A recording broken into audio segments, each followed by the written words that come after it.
Today we will discuss about the paper pattern of mathematics of class 10th board style।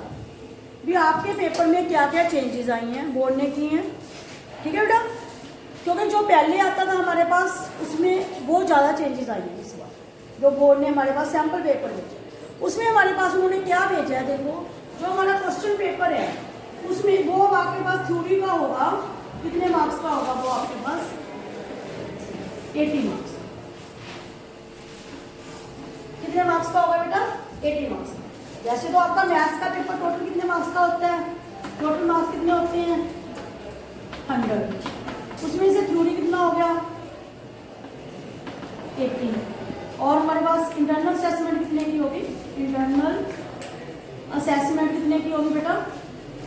20। Okay, तो इसमें हमारे पास क्या है, जो टोटल हमारे पास 100 का बन गया, तो इसमें हमारे पास क्या हो गया बेटा? थ्योरी 80 की होगी, इंटरनल असेसमेंट हमारे पास 20 की होगी। आज हम पहले डिस्कस करेंगे थ्योरी पेपर।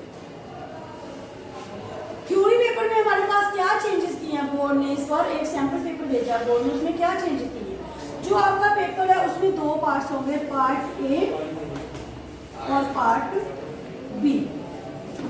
2 पार्ट्स होंगे, part A and part B. Is that clear बेटे? जो पार्ट ए है उसके 2 सेक्शन होंगे, section 1 and section 2। Section 1 and section 2। जो आपका सेक्शन 1 है उसमें टोटल कितने क्वेश्चन होंगे? सेक्शन 1 में आपके पास 16 क्वेश्चन होंगे, each carry 1 mark. Section A में टोटल आपके पास 16 क्वेश्चन होंगे, हर एक क्वेश्चन कितने मार्क्स का होगा? 1 मार्क का। ये आपके पास एमसीक्यूज भी होंगे, ये आपके पास होंगे आंसर का प्रॉब्लम सॉल्व करने के लिए। कोई फिलअप डाल दे, कोई सॉल्व करना है क्वेश्चन को, कोई ट्रू फास्ट डाल दिया उसने, वो 1 मार्क का। आपने जो भी आंसर देना है क्वेश्चन का वो 2 का पॉइंट देना है। इज दैट क्लियर बेटे? तो ये आपके पास जो सेक्शन 1 है पार्ट ए का, वो कितने मार्क्स का हो गया? 16 मार्क्स। टोटल कितने मार्क्स का हो गया बेटा? वो 16 मार्क्स। उसके बाद हमारे पास आ जाता है सेक्शन 2, पार्ट ए का सेक्शन 2। इसमें हमारे पास क्या होगा, ध्यान से देखिए, इसमें हमारे पास केस स्टडीज होंगे। केस स्टडी जो इन्होंने इंट्रोड्यूस किया है इस बार बोर्ड में। केस स्टडी में हमारे पास कितने क्वेश्चन होंगे? क्वेश्चन नंबर 17 केस स्टडी का होगा, क्वेश्चन नंबर 18 केस स्टडी का होगा, क्वेश्चन नंबर 19 केस स्टडी का होगा और क्वेश्चन नंबर 20 केस स्टडी का। 4 क्वेश्चन होंगे आपके पास केस स्टडी। अब ये केस स्टडी क्या है? केस स्टडी में हमने क्या दिया होगा आपने, उन्होंने जैसे हमें एक फिगर दे दी, मान लो कोई भी, मान लो किसमें दे दी? आपका जो एरियाज एंड वॉल्यूम चैप्टर है 30। अभी हमने किया नहीं है वैसे, वो मान लो वो हम करेंगे अभी। उसमें से आपके पास उन्होंने कोई फिगर दे दी मान लो, ठीक है, तो उसमें से आपको उन्होंने कोई एरिया पूछ लिया कि कोई कॉनिकल पार्ट बन रहा है उस फिगर में, उसका एरिया कितना है, या उसका वॉल्यूम कितना है, या 2 फिगर्स बन रही हैं उनका कंबाइंड एरिया कितना है, या ईच फिगर का एरिया कितना है। तो जो क्वेश्चन नंबर 17 है उसके 5 क्वेश्चन होंगे, 5 पार्ट्स होंगे, मतलब 5 क्वेश्चन होंगे उसके अंदर। 5 क्वेश्चन के अंदर ये सारे क्या होंगे? एमसीक्यू। मतलब जो हमारे पास क्वेश्चन नंबर 17 है उसके 5 पार्ट्स होंगे, 5 सब पार्ट्स होंगे, वो सभी क्या होंगे? एमसीक्यूज। मतलब ईच एमसीक्यू भी 4 ऑप्शन की होंगे। उस 5 एमसीक्यूज में आपने कितने एमसीक्यूज अटेम्प्ट करने हैं? 4 एमसीक्यूज। कितने अटेम्प्ट करने में आपने? 4 एमसीक्यूज। इसका मतलब जो आपके पास 17 क्वेश्चन है वो कितने मार्क्स का हो गया? 4 marks. Is that clear? Similarly जो क्वेश्चन नंबर 18 है वो भी आपके पास केस स्टडी का हो गया, उसमें भी आपके पास 5 एमसीक्यूज दिए होंगे, उसमें भी आपने 4 करने अटेम्प्ट, वो भी कितने मार्क्स का हो गया? 4 मार्क्स का। सिमिलरली जो 19th क्वेश्चन है वो भी केस स्टडी का होगा, उसमें भी 5 एमसीक्यूज दिए होंगे, उसमें भी आपने कितने करने हैं? 4। उसके बाद जो क्वेश्चन नंबर 20 है वो भी कितने मार्क्स का होगा? 5 मार्क्स के, नहीं सॉरी 5 एमसीक्यू दिए होंगे, केस स्टडी का होगा, उसके भी आपने कितने करने हैं? 4। इसका मतलब जो आपके पास सेक्शन 2 है वो कितने मार्क्स का हो गया सर? और 16 मार्क्स। कितने मार्क्स का हो गया बेटा total? 16 marks. Is that clear? जो आपके पास दो पार्ट्स बने थे, part A and part B. Part A में आपके पास टू सेक्शंस आए थे, सेक्शन 1 एंड सेक्शन 2। सेक्शन 1 में 16 क्वेश्चन थे हमारे पास 1 मार्क के, और जो सेक्शन 2 था उसमें 4 केस स्टडी थे हमारे पास। Each case study consist 4 marks. उसके 5 एमसीक्यूज थे, ईच का हमने कितना अटेम्प्ट करना था? 4। तो वो भी कितने मार्क्स का हो गया?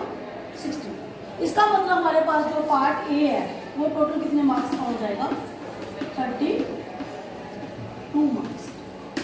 तो कितने क्वेश्चन बन गए इसके टोटल? पार्ट ए के सेक्शन ए में 16 क्वेश्चन, सेक्शन 2 में 4 क्वेश्चन। इज दैट क्लियर बेटे?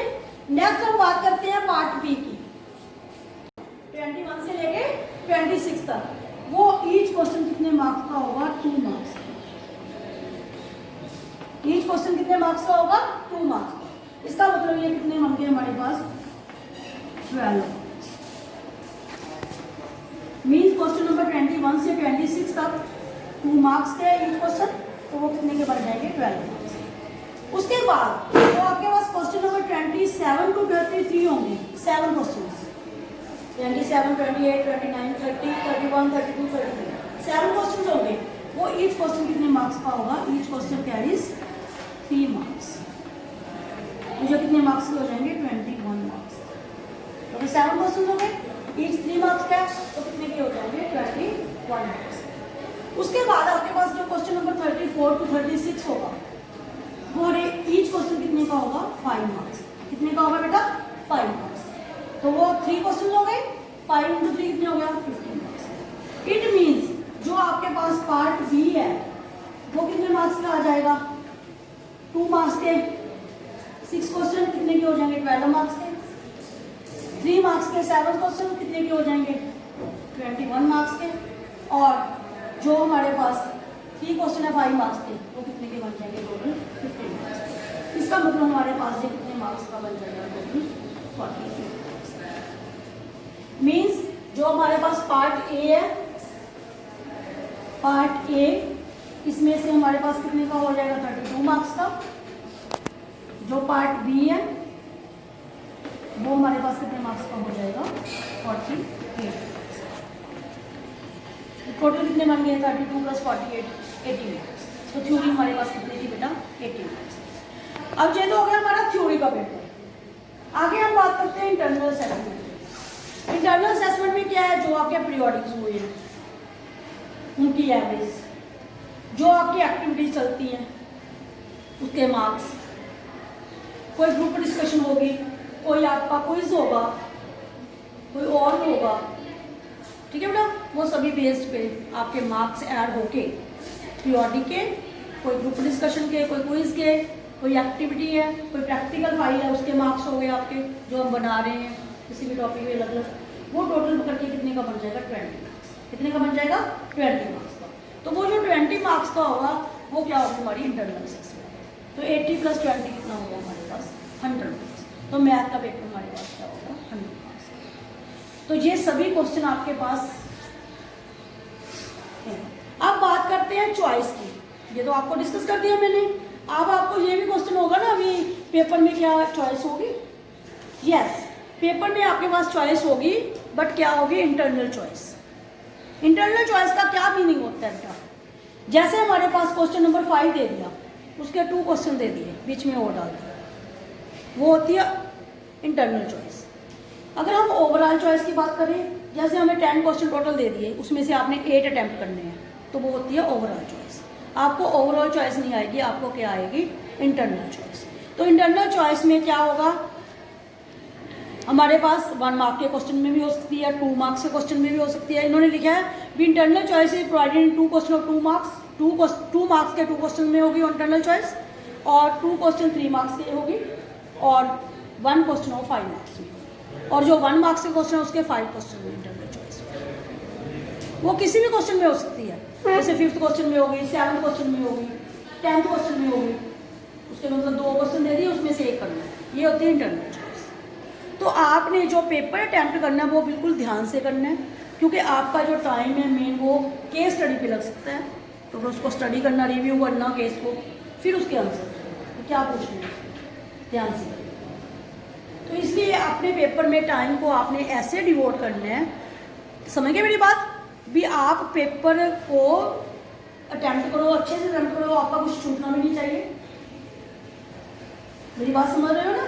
टाइम को आपने डिवाइड करना है, 1 मार्क्स के हमने कितने मिनट में करने हैं, कितने टाइम में करने हैं, 2 मार्क्स के कितने टाइम में करने हैं, 3 मार्क्स के कितने टाइम में करने हैं, और 5 मार्क्स के हमने, तभी आपका पेपर कंप्लीट। तो पेपर में क्या होता है, बोर्ड क्या है हमारे पास 10 o'clock स्टार्ट करता है।